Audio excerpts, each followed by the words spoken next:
On This Week in Enterprise Tech, Brian, Curtis, and I go round and round about different topics in tech, including Google's grip on the web, the FCC blocking some fees and taxes on tech, and more. It might be the end of the year, but we wanted to go out with a bang. TWiET on the set. Netcasts you love. From people you trust. This is TWiET. This is TWiET, This Week in Enterprise Tech, episode 321, recorded December 21st, 2018. TWiET Soapbox. This episode of This Week in Enterprise Tech is brought to you by Command Line Heroes, a podcast from Red Hat. Listen to the epic, true tales of developers, programmers, hackers, geeks, and open source rebels revolutionizing the technology landscape. Subscribe wherever you get your podcasts and visit redhat.com/heroes today. And by Rocket Mortgage by Quicken Loans, introducing Rate Shield approval. If you're in the market to buy a home, Rate Shield approval locks up your rate for up to 90 days. Why you shop? It's a real game changer. Learn more and get started at rocketmortgage.com/enterprise.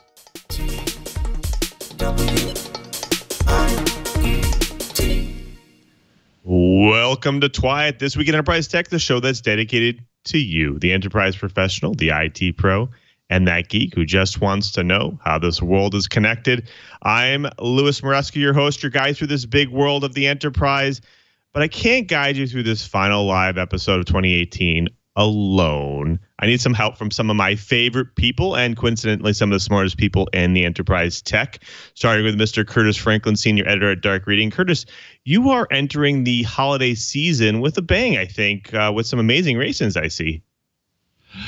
Yeah, we've got the glasses today, not just because I wanted to look more scholarly, but had a little eye infection going, but I can still see the TWiET riot clearly, and looking forward to a great final live broadcast of 2018. Well, we can't enter the holiday season without the geek in paradise, the gadget man himself, Mr. Brian Chee, Director of Advanced Network Computing Laboratory in Honolulu. Cheebert, what are you cooking up for this holiday season? I am actually cooking, discovering new recipes with the Instant Pot and things like that for the holidays. But I do want to tell everybody, please be careful. There seems to be some really nasty germs going around. In fact, I'm going to steal some of Lou's thunder and say, real bummer to our scheduled guest. He apparently caught something really nasty and lost his voice. And so we're going to have to just kind of talk about current events and so forth. So one of the things we'd kind of like to do is we're going to do roundtables and so forth, kind of talk about different things. But we definitely want to hear from the folks in the chat room so we can have more of an interactive show. So it ought to be fun. Right. Yeah, we have not one, but two, but maybe even four discussions today. It's the year end, but we want to make sure we get all of our opinions out there before we get to the holiday table, whether it's in-laws table or distant relatives. We need to get off our soapboxes right after this episode, so we need to get right into it. But, we're going to talk a little bit about Google's grip on the web and the tech surrounding it, plus the FCC stepping in to stop some taxes and some interesting fees and a lot more. But before we do, let's go ahead and jump into this week's Blips. Now, have you ever heard of filtering bubbles? Well, most tech companies are using your data to ensure they can personalize your experience, give you the advertisements that are interesting to you, and as well as provide solutions close to your location. What they don't realize is that they're causing another issue, a filter bubble. Now, the person using a search engine might be missing out on more important data because their results are scoped to their location or area of interest. Now, this is exactly what CEO of DuckDuckGo says about Google in a study they recently provided. Now, if you remember, DuckDuckGo is a privacy-focused search engine company that competes with Google search. Now, what the study reveals is that unintended consequences of personalized filtering is that it causes unconscious and sometimes political bias. Now, the study, among others, found that participants saw vast differences in search results when searching for the same keywords like gun control or immigration from different locations across the country. The study controlled for other potential factors of personalization by having its participants log out of their Google accounts and search from an incognito state. Now, your results may seem more appealing when they're filtered because they are personalized to you, but the implications of not seeing the content that contradicts one's beliefs can sometimes have major consequences. Now, Google returned with a response to the study saying that the conclusions were flawed, but Google had no data to back up the rebuttal. What was the purpose of the study, you may ask? Well, it was focused on the hope that academics and corporations alike would spend more time on this unintended consequence and try to find a solution. It might be that time of the holiday season that you start searching for searching with a VPN and incognito mode after the new year. Well, the U.S. is getting real about naming names in the hacker wars. In an indictment unsealed yesterday in Manhattan federal court, the Justice Department described Zhu Hua and Zhang Shilong as members of APT-10, a cyber espionage group working for the Chinese Ministry of State Security's Tianjin State Security Bureau. Through their involvement with AP-10, Zhu and Zhang are alleged to have broken into computers and networks belonging to numerous MSPs around the world in order to then gain access to systems belonging to the MSP's clients. Over the course of the MSP theft campaign, which began in 2014, Zhu and Zhang allegedly gained access to and stole data from computers belonging to organizations in various sectors, including banking, finance, manufacturing, consumer electronics, medical equipment, biotech, and automotive. The remarkable thing about this announcement is the very blunt language U.S. officials used in pinning the blame on the Chinese government. The fact that numerous other governments supported the announcement is also noteworthy. Indictments like these highlight the challenge the private industry faces in defending against well-funded, state-sponsored actors with little concern about reprisals, and the absolute need for those companies to be much more vigilant in protecting their intellectual property. Here's a story from our friends across the pond. The National Health Services, aka the UK health system, is desperately in need of InfoSec professionals. The UK's national health system is desperately short of information security professionals, saying the research from InfoSec consultancy RedScan. The firm found that NHS trusts typically have just one member of staff with cybersecurity credentials per 2,628 employees. A quarter of all trusts surveyed, which includes some of the largest trusts employing as many as 16,000 people, had no InfoSec professionals on their payroll whatsoever. The firm also looked at spending on cybersecurity training during the last 12 calendar months between trusts and found the expenditure varied wildly from as little as £238 to as much as £78,000. In several cases, RedScan found examples of trusts that spent nothing on specialist InfoSec or GDPR training. RedScan obtained the data by sending Freedom of Information requests to the UK's 159 trusts. Responses were received between August 20th and November 27, 2018. So while these numbers are for the UK, it doesn't take a huge stretch of the imagination to wonder if the US is in better shape or not. I would hope so. With the GDPR forcing compliance, I for one wonder if the weaker US privacy laws are crippling the US health industry. Could this lack of cybersecurity professionals be leading to the increased number of cryptojacking U.S. healthcare networks? Who knows? Now, do you remember the battle between Apple and Qualcomm? Well, it looks to have taken a turn for the, unfortunate. Now, the battle between the two companies has involved regulatory bodies and courts around the world, but essentially boils down to the licensing rates Qualcomm and other wireless intellectual property holders charge smartphone OEMs for use of their standard essential patents. Now, the dispute has resulted in legal battles over Apple's use of Qualcomm's non-essential patents. Now, the Fuzhou Intermediate People's Court in China ruled in favor of Qualcomm in 2 patent infringement lawsuits and granted an injunction on the importation and sale of any iPhone 6s through iPhone X in China. Now, in September, a U.S. ITC administrative judge preliminary ruled that Apple had infringed on Qualcomm's patents, but recommended against granting import ban in some iPhones in the U.S. Because of this potential financial impact on Apple, the decision is likely to force both companies back to discussions where Apple's negotiating leverage is greatly reduced. Now, this may, or however, also force Apple into moving to Intel or TI modems in the future, which could have an effect on Qualcomm in the long term. If nothing else, the battle is far from over. So let's see what the new year brings. Well, a new report says that cybercriminals are continuing to change their behavior across their landscape. For cybercriminals, the Internet of Things is becoming a bigger draw. Ransomware is still a profitable tool, and there are ways around even major legal actions. Those are just some of the conclusions in the McAfee Labs Threats Report for December 2018, which was released this week. In a continuing response to the legal takedown of major dark web markets like Hansa and Alphabet and the disappearance of Olympus Market, some criminals have started creating their own dark commerce sites where they do business with their customers. These smaller sites make it much more difficult for law enforcement to gain access and conduct surveillance on the criminal activity. And if that's not enough, another trend that makes life more challenging is a growing tendency for some criminals to forego the dark web-based market altogether and use communications networks like Telegram to conduct their business. The continuing growth of criminal affiliate networks is seen in the evolution and increase of these affiliate-architected malware, like the GandCrab ransomware package, and in the operation of RDP shops that sell remote desktop access to compromised servers so that criminals can install and run their illicit software from the comfort and convenience of their own dark basements. Now, according to researchers, quote, RDP continues to be an Achilles heel for many organizations, judging by the amount of targeted ransomware attacks, such as SamSam, BitPaymer, and GandCrab, that leverage RDP as an entry method.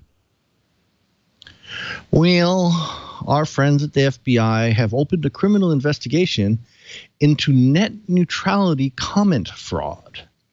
The Federal Bureau of Investigation is investigating the use of stolen identities in public comments on the government's repeal of net neutrality rules, according to BuzzFeed this last Saturday.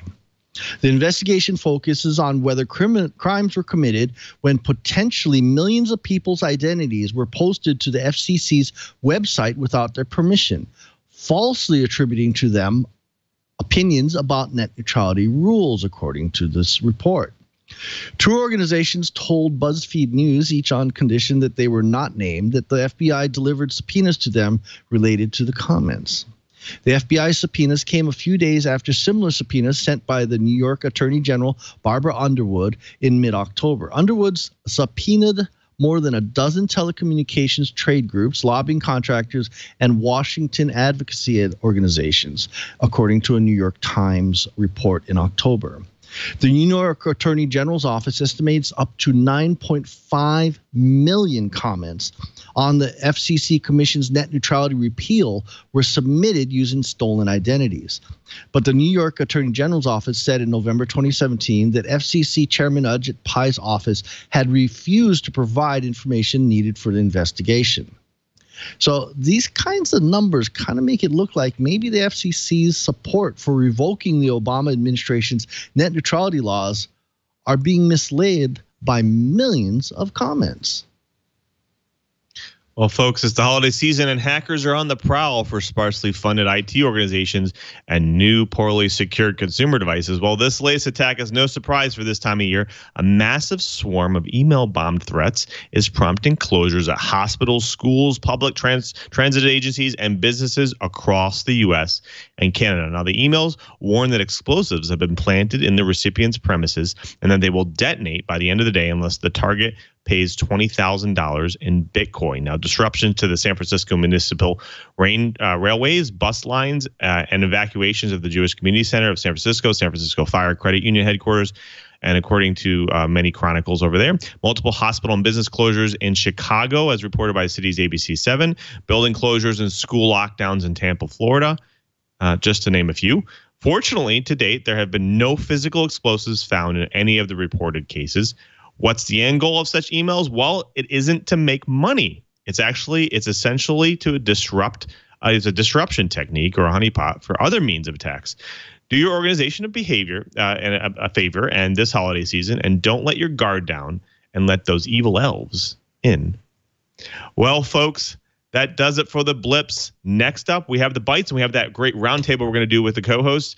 But first, we have to thank a great sponsor of This Week in Enterprise Tech, and that's Command Line Heroes, a podcast from Red Hat. Now, you all know Red Hat as that open source company that's been bringing open source technologies to the enterprise for over 25 years. But Command Line Heroes layers on top of that with an original podcast that brings a set of developers, programmers, hackers, geeks, and open source rebels together in one show. Now, hosted by Saran Yabarak, she is the developer who co-founded Code Newbie and lives and breathes open source software. Command Line Heroes takes you through that journey and living in the command line and tracking the changes that shape the world of open source development. Now, from programming languages to learning more about supercomputers, hybrid clouds, and more, there are tons of fun topics, and they truly keep you up to date on the open source landscape and ecosystem.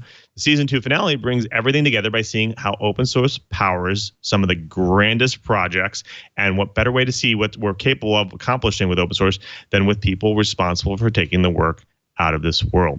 Now, Tom Soderstrom, Chief Technology Innovation Officer for IT at NASA's Jet Propulsion Laboratory, shares how innovation flourishes with open source, from projects we can all contribute to, like building our own rover, to more specialized needs like solar flare predicting. I want to build my own rover. So cool. Now, and we have Hilla Lifshitz-Asaf, professor at Stern School of Business. She confirms that more minds simply make for better work with her research on the agency's true embrace of open source. Now, if you haven't checked out Command Line Heroes yet, get out right now and visit redhat.com/heroes to check it out today. Subscribe to the Command Line Heroes wherever you get your podcasts. Visit redhat.com/heroes for extras and to learn more. That's redhat.com/heroes. And we thank Red Hat and Command Line Heroes for their support of This Week in Enterprise Tech. Well, folks, we have a really promising and great episode today about some multiple discussions. We're going to do a roundtable between all the co-hosts, and we have this bite starting with Google. Now, over the past years, Google has been attempting to position itself as the center of gravity for the internet traffic and web-based technology. Now, not only have they become their own domain registrar, but they've also released proprietary tech that could benefit their sites and services. Now, how can they do this, you ask? Well, let's take a quick look at an inventory of some of the information. With Google Chrome, they have 65% of the browser market. Now, if you remember, just recently, Microsoft announced that the Edge browser name would actually live on, but they will bring the browser downstream in the market by making the core of its browser Chromium and the JavaScript engine V8, which comes from Google. Now, this percentage of browser share also includes 53% of the mobile market as well. With this, Google also exercises a considerable amount of influence over the direction of the web's development. Now, if you remember, back in 2009, Google introduced the Speedy protocol, which is a proprietary replacement of HTTP, which addressed what Google saw as a certain performance issues with HTTP 1.1. Almost all browsers have adopted this variant. We also talked about in previous episodes about that new protocol called QUIC, QUIC, which is based on Speedy, which will almost definitely be branded as HTTP 3. Google's websites being majority of today's internet traffic, from Google Search, YouTube, and Gmail, Google has some push and pull to move the web in the direction they want it to go. Now, Google controls a large fraction of the web's streaming video, and the company has, on a number of occasions, made changes to YouTube that made it worse for other browsers. All right, guys, I want to bring it to you first. Let's start with Chee. Now, from a networking perspective, Google's soon to own numerous layers in the stack, including server side like Node.js and with V8 driving that. What does this mean for the industry? What do you think? It's basically Google flexing their muscles. There's an awful lot going on in the IETF and IEEE with how things are working on the internet. Now, on one hand, I'm gonna go down the middle on this one. It's great that we're getting more efficient protocols. Love that. Especially as more and more people are using the web further and further away from the servers, especially as you start getting more and more third world countries hopping onto the web. However, the IETF meetings, if you've ever been to one, is a lot of arguing. There's no way of saying it. It's arguing. And you have different camps within the working groups trying to push their agenda. So obviously the big boys, the working group for browsers is a massive working group, and Google seems to kind of dominate that to the point where some of their protocols that they're proposing have become de facto standards rather than ratified standards. So I'm beginning to wonder how good that's going to be, because when you start having a giant like that pushing their agenda and only their agenda and managing to coerce the other people in the working group to ratify their view of the world as a standard, you start wondering what's happening to smaller guys. So like, for instance, the folks at Mozilla are crying foul with a really big voice. They're saying, well, now you're going to create a 2-browser market, and testing, it sounds intuitive, but having only 2 browsers means you're going to start losing compatibility with some of the specialized things, specialized browsers and so forth. I kind of wonder whether it's going to force the little guys out of the market. And that I don't think is good. I like having variety. I like the fact that there are some specialized browsers for things like there's actually a specialized browser for teeny tiny little LCD screens when you start working on Internet of Things. And I'm wondering if those are going to go away. What do you think, Lou? You're involved with the development. Do you like having multiple choices, or from a development standpoint, is it just that much easier just to do 2 and you kind of ignore the small guys? Yeah, it's hard because, there's a whole concept of standards. And I think standards really help organizations build their software in a way where they can guarantee that it will live a long time, because they know it'll work on multiple different browsers. It'll work in different environments, like you were saying, even in IoT and so on. And so if they follow these standards and these kind of, ways of doing things, they can guarantee that it kind of will be the same, and they'll have to pay for less development costs along the wire. So I think it definitely helps. Now, with Google owning more market share here, we've seen them already kind of push the web standards a particular direction. Now, have we seen this in the past? Yeah, we've seen this in the past. I mean, Microsoft has had its own kind of push by using IE's power of 80% of the browser market share years ago to kind of push some of the standards forward as well, and maybe in the direction they wanted to go as well. So I'm just hoping that this doesn't necessarily hurt by having less competition. We'll have to see. I mean, again, because there's no foundation that belongs to browser rendering engines and JavaScript engines, then there really is no kind of force to that direction. Now, there are web foundations, like Mozilla has Foundation and so on, that kind of pushes forward some of the standards, but that doesn't mean that the browsers have to adopt them. So I think that it's going to be tough as you reduce down to less competition. You'll have kind of potentially a negative effect, but hopefully it'll be more positive on that side of things. I want to throw it over to Curtis too, because I want to see, from an enterprise perspective, a lot of organizations spend a lot of money on focusing on particular things, like Chee was saying, hey, like some of them used to build specifically for IE because they had a COM integration, or they used to have COM add-ins or something that would do something special. And now they had to move off of that as they move to things like Edge and other browsers. Is this going to hurt them even more now they have less competition? Well, it could. And, I certainly remember the days when there would be enterprise applications that were optimized not just for Internet Explorer, but for a particular version of Internet Explorer. And that's something that many organizations wrestled with for years afterward. And in many cases, they created huge security issues, because even though there had been vulnerabilities found in a particular build of Internet Explorer, the company couldn't switch off of it because they had optimized their application for particular features. You were correct, Lou, in pointing out that this is not new. Microsoft is far from the only company to do this. Novell did it, IBM did it, Cisco did it. And in many cases, they continue to do so because companies both have some pride, hubris, you might say, in what they do, and because they want a competitive advantage. The thing that I give Google some credit for is going ahead and calling this a new protocol, rather than saying that, well, we're still doing HTTP2, we're just doing our little addition to it. They're going ahead and saying, no, this is something different. So that's positive. I applaud that transparency. What I think I would love to see, though, is more companies coming out with this kind of advancement that they offer up. You know, if there could be more points of argument in those IETF meetings.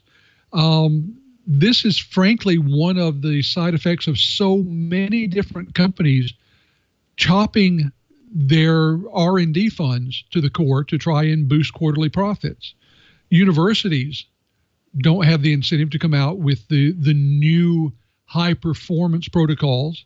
And there just aren't that many companies that are willing to invest the money to do so. I mean, Amazon could, but the odds are good that anything they did would be aimed at commerce rather than raw performance.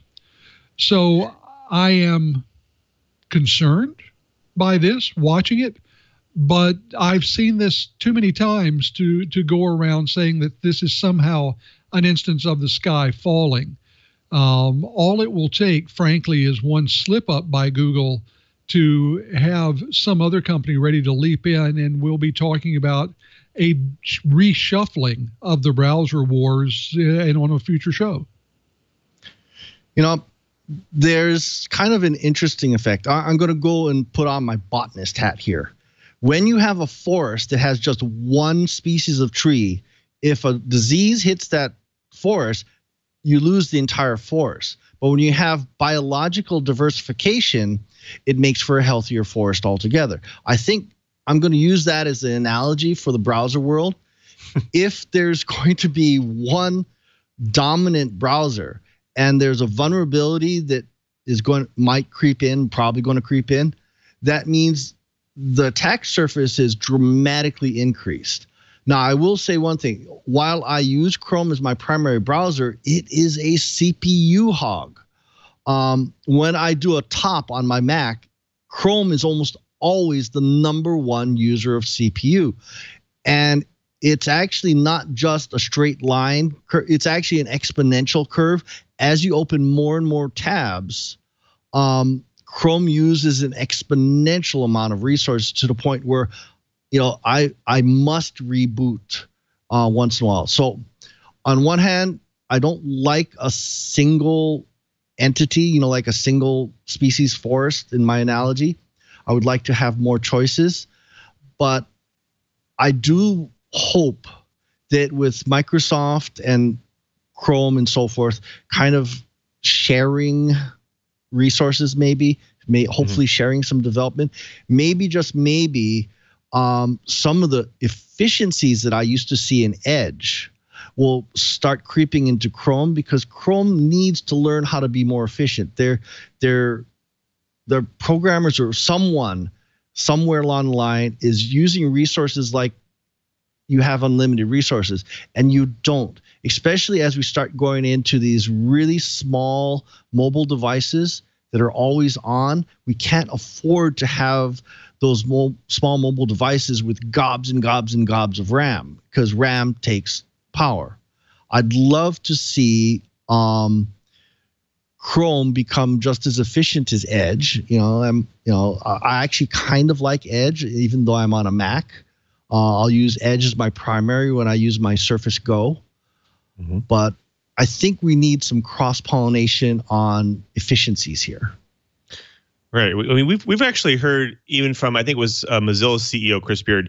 He says that fears that this consolidation could make things harder for Mozilla, an organization that exists to ensure that web remains a competitive landscape that offers meaningful options and isn't subject to any one company's control. So it goes back to what you guys were already saying, is that, this can kind of veer the way that the web's going and technology is going, especially like you were saying, performance. I mean, a lot of these browsers, especially Edge and others, are focused on potential mobile devices like tablets that require to be on battery for a long time, that require to be on LTE modem. And so these types of things need to be optimized to handle it. Now, Now, obviously, the Chrome version for Android has done a pretty good job. But again, some of these tablets and bigger browsers that are full blown, Windows or Mac or so on, obviously Mac and iOS, they don't support Chrome today, but especially these Android devices have been able to handle it. What do you guys think? I want you maybe to throw to both of you the prediction for 2019. Where do you think that Firefox and Mozilla will go from here? I'm going to jump in. I think Mozilla is hopefully going to rise to the occasion and say, hey, we're a much better browser, quote unquote. And maybe, just maybe, some clever people will go and say, gee, we can make a much more efficient browser and so forth. But like some of the folks said in the chat room, gee, I'd use Firefox if it was more reliable. So, okay, well, maybe. I want to see some choices. So I hope Mozilla is going to step up to the plate and hit a home run. Well, I'll come back and I'll agree that I would like to see there be more competition. And, let's remember that Firefox was a real strong competitor in this marketplace until it got the reputation for being unwieldy, being a resource hog, and being top heavy. I used it myself for years before, as Brian was talking about with Chrome, I would have to reboot multiple times a day just because it had become so resource heavy. Now, what we're seeing, and where I think we could see a company really come in, Firefox is good here, is in browsers that become the heart of an ecosystem. We've already seen in many cases where for mobile apps, they are web fronted. HTML5 is doing what it's supposed to, allowing the browser to be the basic user interface for a lot of apps. So when a particular browser can be the reliable, stable core of an entire application ecosystem, then it's going to see wins. Google with Chrome has been that for a while, but it's become an awfully unwieldy system. And it will be interesting to see whether any of the other competitors, whether from Microsoft, Apple, or Mozilla, can come back and show the world that they are that reliable pillar that the app ecosystem needs. Right. Well, folks, that does it for that bite. We do want to move on to the next bite, and I think Curtis, you can take the helm here. Well, that I will do because it lets me talk about a couple of things that I really enjoy talking about, and that's taxation and government action.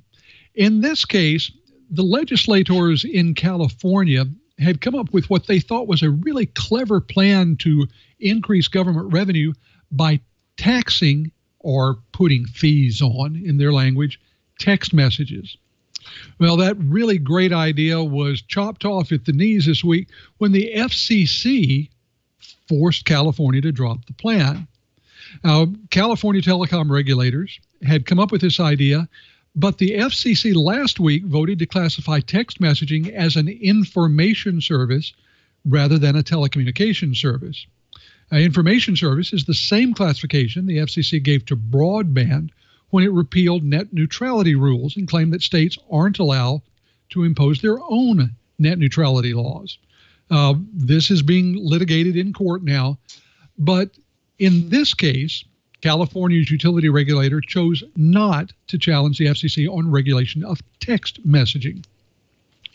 The California Public Utilities Commission, CPUC, was scheduled to consider the text messaging fee proposal at a meeting next month, but has pulled the item off the agenda after the FCC action. They had said, under California law, telecommunications services are subject to the collection of surcharges to support a number of CPUC public programs that subsidize the cost of service for rural Californians and for low-income disadvantaged communities, and provide special services for the deaf, the hard of hearing, and the disabled.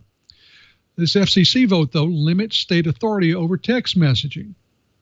So, let's look at what this actually says and what it might not. The FCC has never decided, for example, whether voice over IP is an information service or a telecommunications service.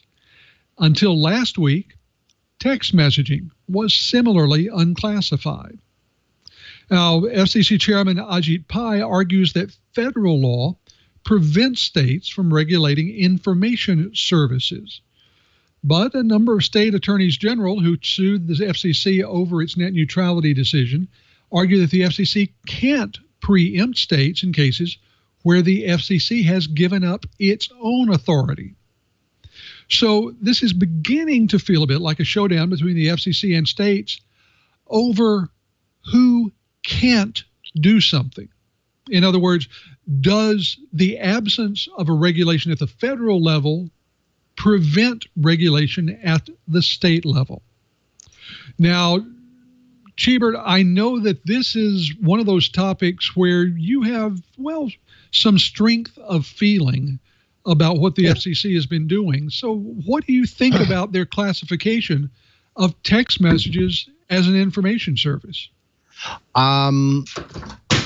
Yeah, I like that. Yeah, I'm actually going to agree with the FCC on this, because SMS is a fairly old technology.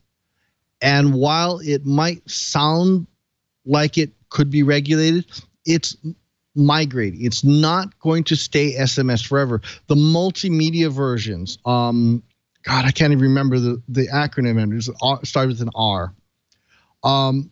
It's going to look more like a web internet session than a text message in the future.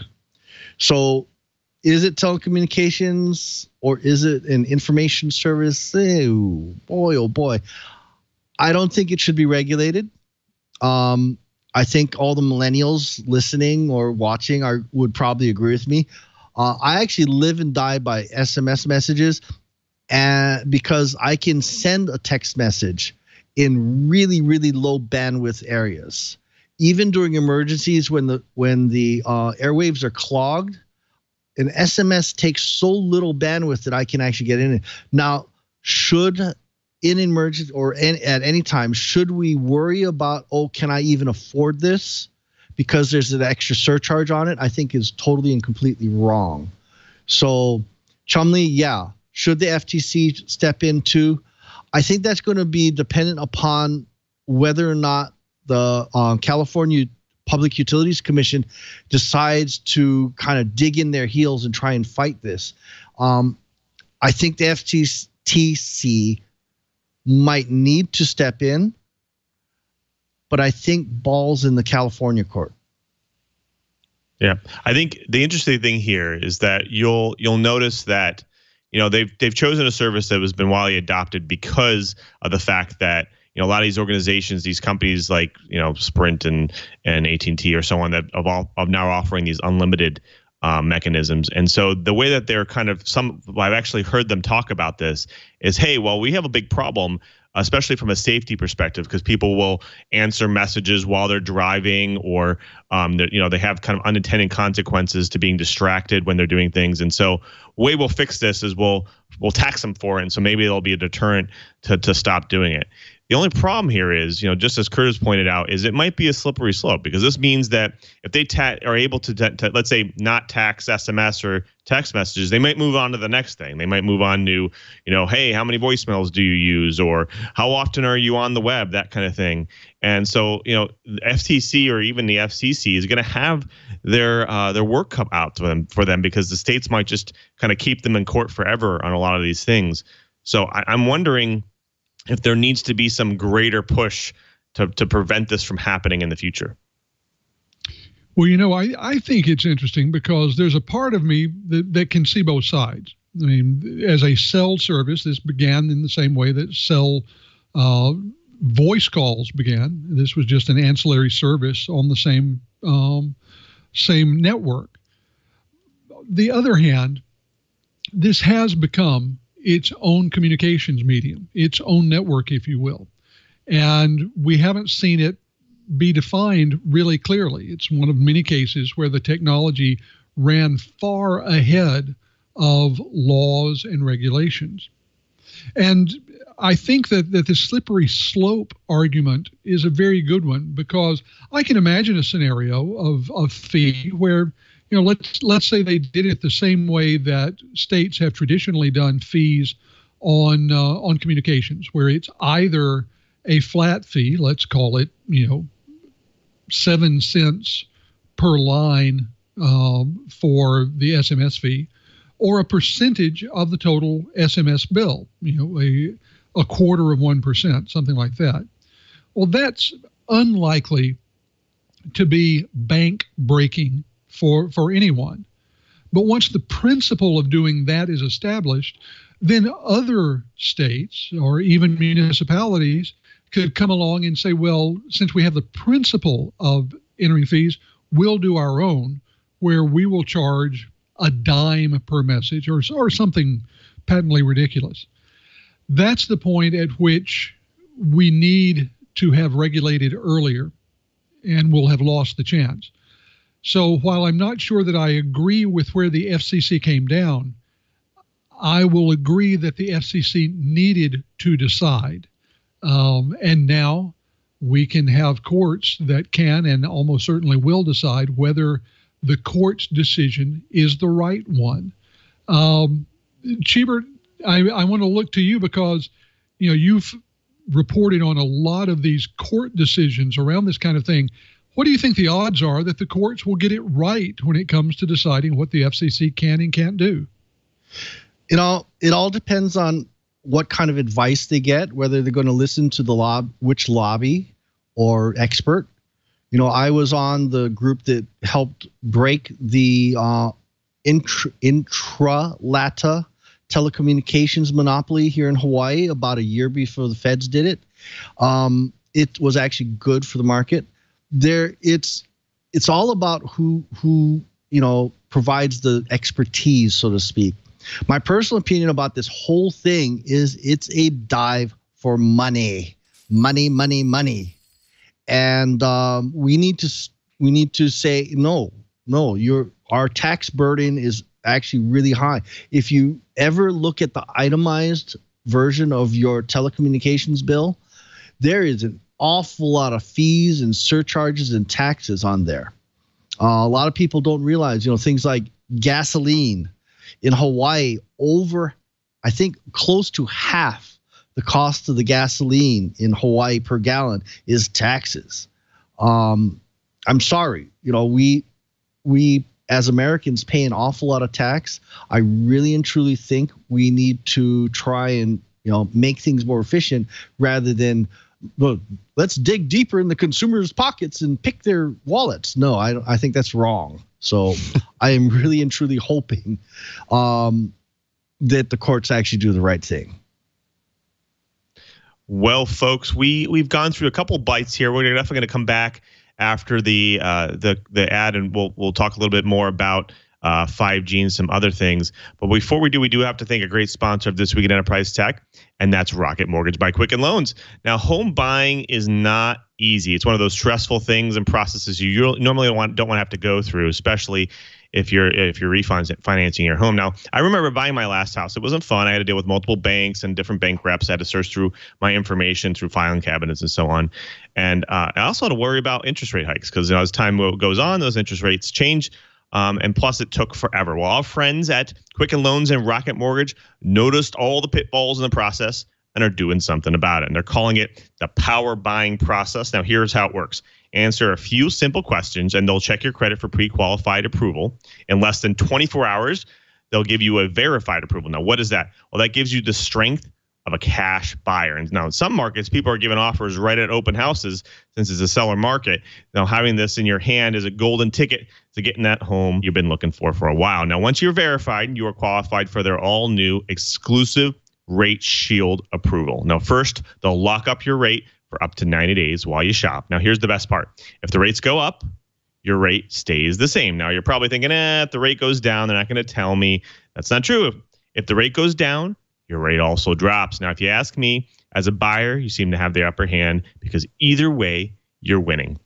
Now, this is just the kind of thing you'd expect from America's largest mortgage lender, Rocket Mortgage. Now, you have an inkling or a possibility of buying a home soon. Go out right now to rocketmortgage.com/enterprise, and in less than 10 minutes, your info could be entered, and you're on your way to home buying freedom. Now, get started. Go to rocketmortgage.com/enterprise. Rate Shield approval is only valid on certain 30-year purchase transactions. Additional conditions or exclusions may apply based on Quicken Loans data in comparison to public data records. Equal housing lender, licensed in all 50 states. NMLS, consumeraccess.org, number 3030. That is rocketmortgage.com/enterprise. And we thank Rocket Mortgage for their support of This Week in Enterprise Tech. Well, folks, back to the bites. We're going to jump over and hand it over to Chee to talk about 5G. Hey, we're all waiting for 5G, and right now, there's no low-power chips. So what this story is talking about is AT&T is rolling out very, very limited 5G. Now, that particular hotspot is actually using a really, really hefty CPU. In fact, this is the Qualcomm Snapdragon 855 system on chip, which is mega overpowered for your typical hotspot, but it has 5G on it. So this ought to be really interesting. Truth be told, yeah, this is cool. It actually also works with LTE, so I actually bought one. It's $289 on Amazon. So anyway, it's called a Netgear Nighthawk 5G mobile hotspot. It's designed for a fixed. This is not a phone. We aren't going to see phones for a while. We need to see the low-powered chips. But right now, Qualcomm and some of the other guys haven't released the low-power chips, so we're probably not going to see it until much later in 2019. Ought to be interesting. Anyway, so this is the first generation of the 5G hardware, so significantly bigger, uses more power, and is much more mature than the 4G hardware that Qualcomm has been refining for years. At this time, the article doesn't say what kind of sizes, and we don't have any really big specs, but the Netgear Nighthawk is about yay big. It's about the size of a small smoke detector. I've been playing with one that a friend has, and it is wicked fast, so it ought to be interesting.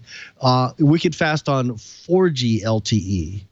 And I bought one in preparation for when 5G becomes available. Now, in Honolulu, we've been told that Verizon will be rolling out some 5G in limited areas.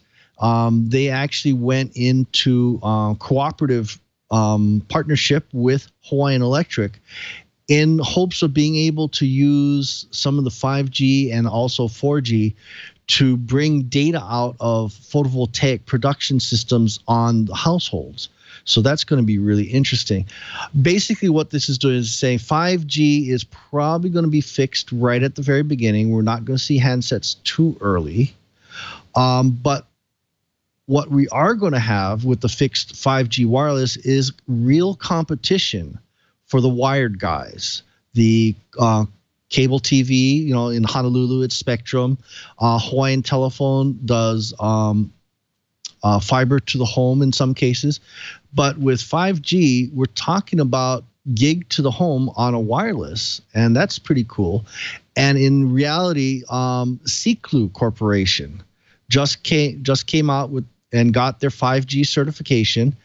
And I actually work for a wireless internet service provider, and we're using Siklu, and we can actually drop 10 gig wireless around town. So we have a wireless 10 gig backbone, and we're dropping wireless to apartment buildings in certain areas of Honolulu. So anyway, the cool thing about this is it's going to be a game changer for a lot of people. AT&T in their press release were saying it's going to be partially live, only in a few cities. Atlanta, Charlotte, Dallas, Houston, Indianapolis, Jacksonville, Louisville, Oklahoma City, New Orleans, Raleigh, San Antonio, and Waco. And on a smaller part, it's going to be Las Vegas, Los Angeles, Nashville, Orlando, San Diego, San Francisco, and San Jose. Now, what I'd like to do is, Curt's Mr. Enterprise. What do you think, man? You think this is going to have a pretty big impact on small to medium-sized enterprises? I really think that it will, because one of the things that many of us take for granted is reliable broadband access.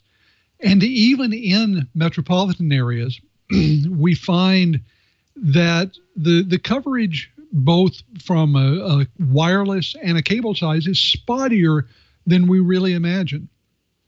So I think there are a lot of smaller companies doing everything from warehousing and delivery to service to retail that will use this to improve their service to their customers. Just think of all of the times when you have been at a small retail establishment, whether it's hospitality or buying some product, where they're having trouble with the credit card machine, with the connectivity. They have trouble getting the sales complete because of a slow connection.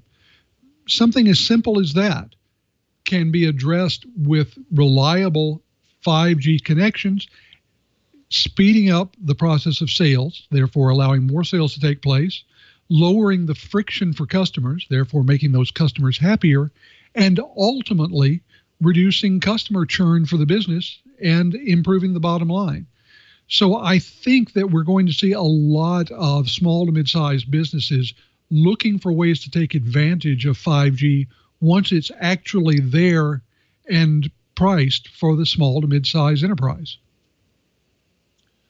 So the interesting thing here is I'm seeing an interesting problem that the industry is having with, especially with 5G, is that a lot of companies, like for instance, OnePlus is put out their 6T device, their OnePlus 6T device, and it's supposed to be 5G compatible. Now the interesting thing here is the way they decided is they included a sub 6 gigahertz radio antenna, but unfortunately it's actually not compatible with Verizon or AT&T's millimeter wave based 5G. Now the interesting thing here is I thought that this was supposed to be a standard where they said, hey, this is the frequency that they're going to work in, this is the band, this is how the kind of the technology is supposed to work. And so when devices actually put out a 5G compatible device, that it would actually work on these networks, right? I think the interesting thing is the 6T is one of the less expensive devices. It is their flagship device from OnePlus. I've been using it for a while. It's actually a pretty exceptional device. And I'll tell you one thing. I was hoping that it would be compatible. So especially if the network was to come to the Pacific Northwest, whether it's Verizon or AT&T or T-Mobile, any of these, it would be compatible. I actually get to use it. But now I'm worried. Now I'm worried that it's not going to work because of the fact. So they're advertising 5G is kind of in quotes compatibility. I want to throw it to you guys. What does that even mean? Like 5G compatibility? Isn't it supposed to be standardized? Well, there's a lot of talk. So when I had the press, the big presentation by Sequel, it says, yes, we're truly 5G, and because they're talking about millimeter wave, and they're using, quote, the same definition as Verizon and AT&T. Basically, a lot of people are saying 5G is based on speed capability. In theory, these guys are saying upwards of 20 gig per second, which would be pretty cool. Obviously, it's going to be bridges and backbones. So are we going to see I'm feeling like it's going to be the early days of mobile telephones where there was CDMA, there was GSM, and so forth. There's going to be some competing standards in the 5G arena because there's so much potential money involved. When we start talking about follow the money, that's going to be one of the big things. And for the first time, really and truly, traditional mobile vendors like Verizon and Sprint and so forth and T-Mobile are actually going to be able to compete directly with the wired vendors. We all kind of remember that old fixed wireless system, and now I can't remember the name. Anyway, they had to give up their spectrum, and that spectrum became part of the LTE band.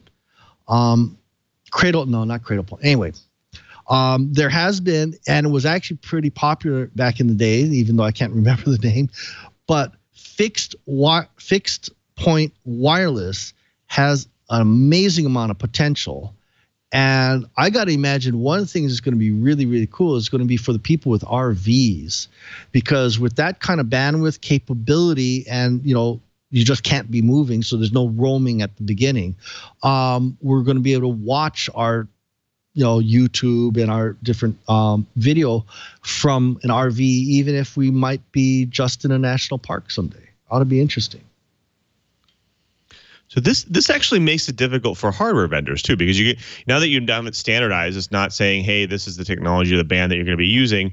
The potential is the silicon in the devices have to potentially change depending on what network they work on. Now we saw the consolidation of this technology recently, where they have these radios now, that these chips that can support both the GSM based technology, CDMA technology, and different bands on there. Now they're going to have one that's going to support 5G in different bands at different frequencies, and they're going to have to kind of future-proof these things going forward. So I think it'll also be more expensive for companies to adopt 5G, and almost, I would say, almost killing the standard as we move forward, unless they find a way to standardize it and make it easier. So companies like Qualcomm and Intel are going to need to find ways to standardize this, or if not, make it easier for bands to be on the same device, on the same silicone.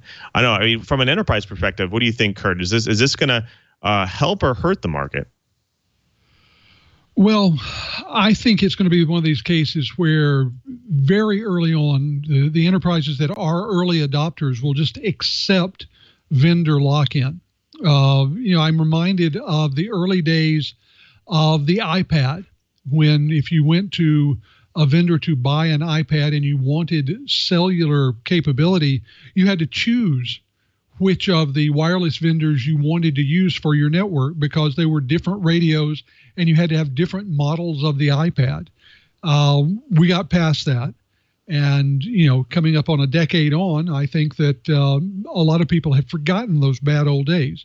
The same sort of thing is going to happen with the enterprises, which means, among other things, that early days will see us on enterprise contracts rather than so much BYOD for this.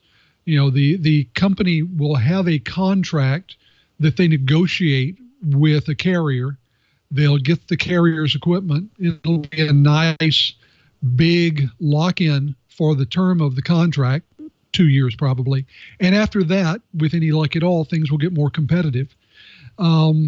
This is one of those cases where I think, if I were recommending to a company, I would say let people with a true critical need be the early adopters. Wait for things to settle out just a little bit, and wait for that inevitable standardization to happen. We're going to see radios with multiple frequencies. We're going to see devices that will do multiple networks, just like we do on cell phones today. It might be worth waiting a year or two until we get there before you jump into the 5G market. Well, I want to bring up a point. We actually talked about it in a previous show about 5G microcells attaching to poles. Because of the frequency and wavelengths that they're talking about, we're not talking about huge distances here. So we're going to have more of these microcells slung all over the place. So that's going to be a really, really big issue also with 5G. And it's probably one of the reasons why the list of cities for AT&T was so small. And, when you start talking about, frequencies that high, we're also talking about not having a whole heck of a lot of penetration into buildings. So the 5G in the handheld and mobile is going to have to do a whole lot of bopping back and forth between 5G when you're outside to start with, and then dropping back to 4G inside of buildings. So it's going to be a really, really interesting coming year. as standard starts getting, hammered out, and also as the handshaking as we pass off between 5G and 4G is going to be a really interesting conversation in the standards committees. Fantastic. Well, folks, you have done it again. You sat through another hour of the best dang enterprise podcast in the universe, according to 9 out of 10 elves on the shelves. I want to thank everyone who makes this show possible, especially my co-host in crime, with whom I would not want to do this without them. I would not want to do the show. It's been a pleasure doing this show with you guys this year. Happy holidays to you both. Curtis, can you tell the folks at home where they can find you and all of your work? Well, Lou, it's a great pleasure being with you. The happiest holidays to you and yours. And as for my work, well, you can still find me at darkreading.com. Got a new piece up just this afternoon on business metrics that security pros really ought to know. I'll have more stuff coming up next week and in the coming year. So check me out there. If you want to find out when I'm doing new stuff, just follow me on Twitter at KG4GWA. Thanks, Curtis. Of course, we have to thank our geek in paradise and our tireless producer, Mr. Brian T. Chee. Can tell the folks at home where they can find you and all of your work. I am ADVNETLAB on Twitter. I'm also Cheebert at twit.tv, or better yet, why don't you send that email with the show suggestions to TWiET at twit.tv, and that way it hits all the hosts. We are working as hard as we can to try and get show topics you folks have been requesting. Right now it's a little hard because it's the holidays, and I'm actually shocked at how many companies are shutting down from this week through the new year. So I wish the university would. Hint, hint, hint. But anyway, happy holidays to everybody. And in Hawaiian, that would be Mele Kalikimaka e Ho'ole Makahiki Ho. Happy holidays to you both. Happy New Year as well. Also, we want to thank you as well. You are the person that drops in each and every week to watch and listen to our show to get your enterprise goodness, and we couldn't do the show without you. We want to make it easier for you to watch and listen and catch up on your enterprise news. Go to the show page right now to twit.tv/TWiET. There you'll find all the amazing back episodes this whole year of great episodes that we've had, as well as all the show notes, co-host, guest information, and the links to the stories that we do during the show. But more importantly, next to those videos, you'll get those helpful download or subscribe links. Support the show by getting an audio version, video version, an HD video version, and listen on any one of your devices. It's the best way to stay on top of your enterprise news. So go ahead and do that. After you subscribe, share the show with your friends and family and coworkers. You should make it a New Year's resolution to listen for more TWiET. We love and do this show. We love doing this show. We can keep doing it if you support us. Now, after you subscribe, also remember we do this show live each and every week at 1:30 p.m. Pacific time, live at twit.tv. Come see how the pizza's made. And of course, if you're going to jump in and watch it live, go ahead and jump into the chat room live as well, irc.twit.tv. Now, we love the chat room. We've had a great discussion. We had some great questions from the chat room today on some great discussion points. We appreciate them being there and supporting us as well. Also, don't forget to follow me at twitter.com/LouMelm. You'll get to see what I do during my normal work week at Microsoft. Check out dev.office.com, where we post all of our latest and greatest ways to customize Office. I also want to thank everyone who makes this show possible, everyone at TWiT. There, especially thank you to Leo and Lisa, who continue to support us each and every week to do This Week in Enterprise Tech. I also want to thank all the engineers at TWiT, and also thank you to Brian Chee, who is our producer. He kind of keeps us on our toes and also makes sure that all the guests and everything is lined up and the show going smoothly. So thank you to Brian. Also, before we sign out, I also have to say thank you, happy holidays to our TD, Kevin, today. Kevin, we didn't have a guest today, but what was the main theme of the show today? Gingerbread and milk and presents. Oh, so close. I think it's just don't trust the elves in the machine. But thank you so much for playing, and happy holidays to you and all of your coworkers there. Well, folks, until next time, I'm Louis Maresca saying, and just reminding you, if you want to know what's going on in the enterprise, just keep TWiET.